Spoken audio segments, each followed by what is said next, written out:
खुशियां ही खुशियां मिलेंगी। बस एक उपाय करना होगा। इस उपाय से न केवल मन शांत होगा, बल्कि आप हमेशा अपनी जिंदगी में बुरी परिस्थितियों में भी खुश रहोगे। वह उपाय कौन सा है, वही हम आज के इस वीडियो में एक कहानी के माध्यम से जानेंगे। तो चलिए शुरुआत करते हैं। भारत के एक छोटे से गांव में राज नाम का एक कुख्यात चोर रहता था, जो अपने चालाक तरीकों और त्वरित कार्यों के लिए जाना जाता था। अपने भ्रामक कौशल के बावजूद राज ने अंधकार और निराशा से भरा एक दुखी जीवन जिया। उसने गरीबों और अमीरों से समान रूप से चोरी की और अपने गलत लाभ से कभी भी संतुष्ट महसूस नहीं किया। वह पकड़े जाने के डर से हमेशा अपने कंधे की ओर देखते हुए सड़कों पर घूमता था। गांव के दूसरी ओर गोल्डमैन नाम का एक बुद्धिमान और विनम्र व्यक्ति रहता था, जिसने अपनी कड़ी मेहनत और ईमानदारी से बड़ी सफलता हासिल की थी। उनकी एक छोटी सी दुकान थी, जहां वे हाथ से बने सामान बेचते थे, और उनके दयालु हृदय और उदार स्वभाव के कारण गांव में सभी लोग उनसे प्यार करते थे और उनका सम्मान करते थे।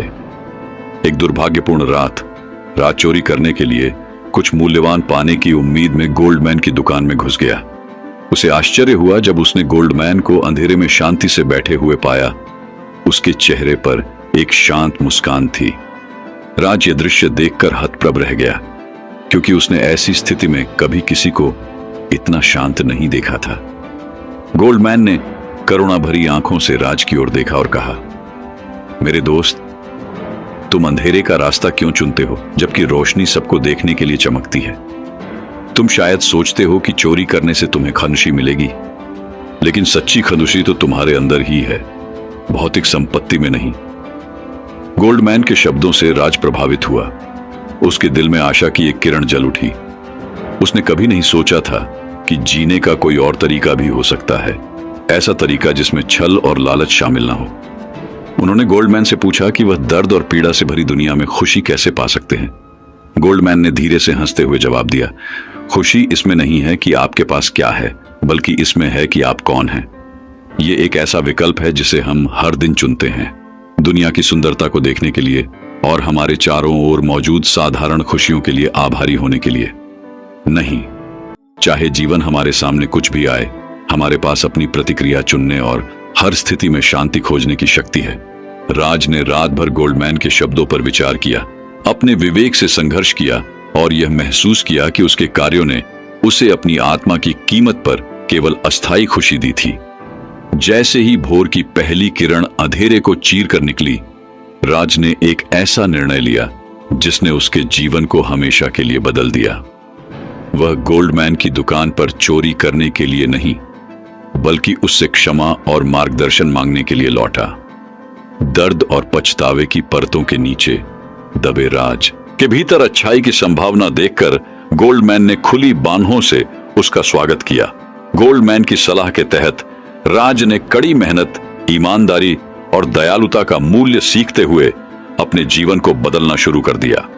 उसने पाया कि सच्ची खुशी कोई मायावी खजाना नहीं है जिसे चुराया जा सके, बल्कि वह खजाना है जो उसके दिल में बसा हुआ है और उजागर होने का इंतजार कर रहा है।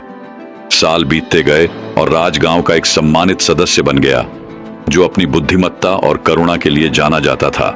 उन्होंने गोल्डमैन की शिक्षाओं को दूसरों के साथ साझा किया और उन्हें दिखाया कि खुशी एक ऐसा विकल्प है जिसे वे हर दिन चुन सकते हैं, चाहे परिस्थितियां कैसी भी हों। अंत में राज और गोल्डमैन एक साथ खड़े थे।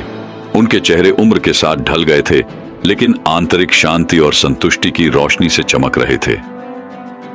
गांव वाले उन्हें आशा और प्रेरणा की किरण के रूप में देखते थे। ये इस बात का प्रमाण था कि रात चाहे कितनी भी अंधेरी क्यों ना हो, खुशियों की सुबह हमेशा उन लोगों का इंतजार करती है जो खुले दिल से इसकी तलाश करते हैं।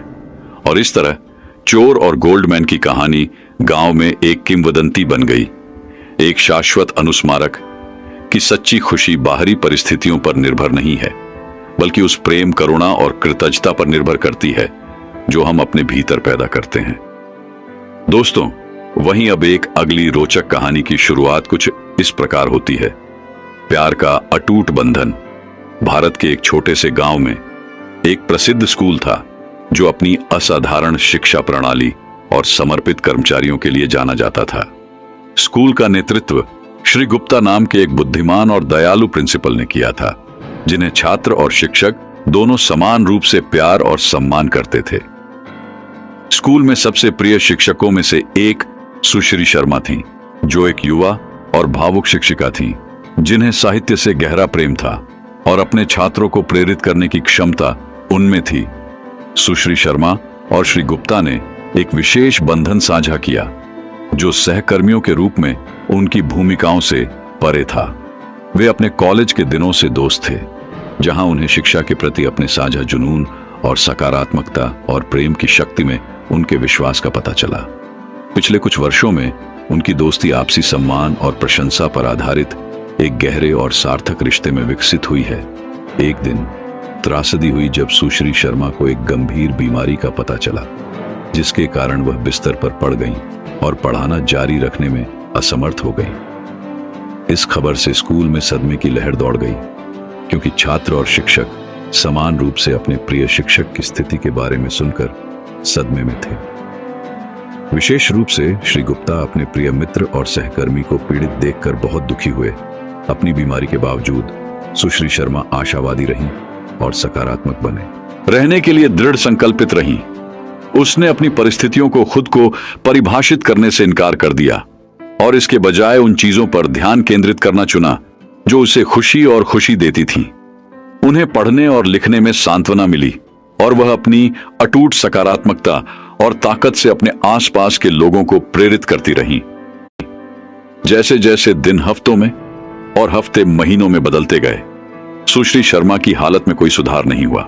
पूरा स्कूल उसके इर्द गिर्द इकट्ठा हो गया और हर संभव तरीके से अपना समर्थन और प्यार देने लगा। श्री गुप्ता विशेष रूप से यह सुनिश्चित करने के लिए हर संभव प्रयास कर रहे थे कि सुश्री शर्मा को पता था कि वह अपनी लड़ाई में अकेली नहीं है। वह स्कूल के बाद हर दिन उससे मिलने जाता था। उसका उत्साह बनाए रखने के लिए उसके लिए फूल और उसकी पसंदीदा किताबें लाता था।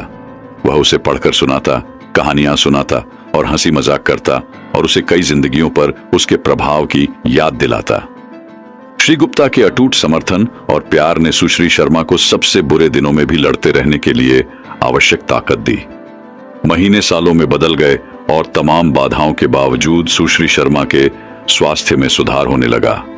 उसकी सकारात्मकता और दृढ़ संकल्प का फल मिला और वह उस स्कूल में वापस लौटने में सक्षम हो गई जिसे वह बहुत प्यार करती थी। पूरे गांव ने उसके चमत्कारिक रूप से ठीक होने का जश्न मनाया और श्री गुप्ता अपने प्रिय मित्र का कक्षा में वापस स्वागत करके बहुत खुश हुए। सुश्री शर्मा की यात्रा ने सभी को सकारात्मकता और प्रेम की शक्ति के बारे में एक महत्वपूर्ण सबक सिखाया था। उसने उन्हें दिखाया था कि जीवन चाहे कितना भी कठिन क्यों ना हो, सबसे अंधेरे क्षणों में भी खुशी पाई जा सकती है। श्री गुप्ता के साथ उनका रिश्ता उन कठिनाइयों के कारण और भी मजबूत हो गया था जिनका उन्होंने एक साथ सामना किया था, और एक दूसरे के लिए उनका प्यार पूरे स्कूल के लिए ताकत का स्रोत बन गया था। जैसे ही सुश्री शर्मा एक बार फिर अपने छात्रों के सामने खड़ी हुई, उनके चेहरे पर मुस्कान और आंखों में चमक थी। उन्हें पता था कि वह बिल्कुल वहीं थी जहां उन्हें होना चाहिए था। और जैसे ही उसने उत्सुक चेहरों के समुद्र को देखा, उसने एक सरल लेकिन गहरा संदेश साझा किया जो उनके साथ हमेशा रहेगा। हर स्थिति में प्यार को चुनें, खुशी को चुनें, क्योंकि यह उन क्षणों में है जब हम अपनी असली ताकत पाते हैं। और इसलिए सुश्री शर्मा और श्री गुप्ता की कहानी प्यार और शिक्षा के लिए साझा जुनून से बंधी दो आत्माएं आने वाली पीढ़ियों के छात्रों को प्रेरित करती रहीं। उनका अटूट बंधन एक अनुस्मारक के रूप में कार्य करता है कि जीवन में चाहे कितनी भी चुनौतियां आएं, अंत में प्यार और सकारात्मकता हमेशा बनी रहेगी। मैं उम्मीद करता हूं कि यह कहानी सुनने से आपके जीवन में अच्छे बदलाव आए होंगे।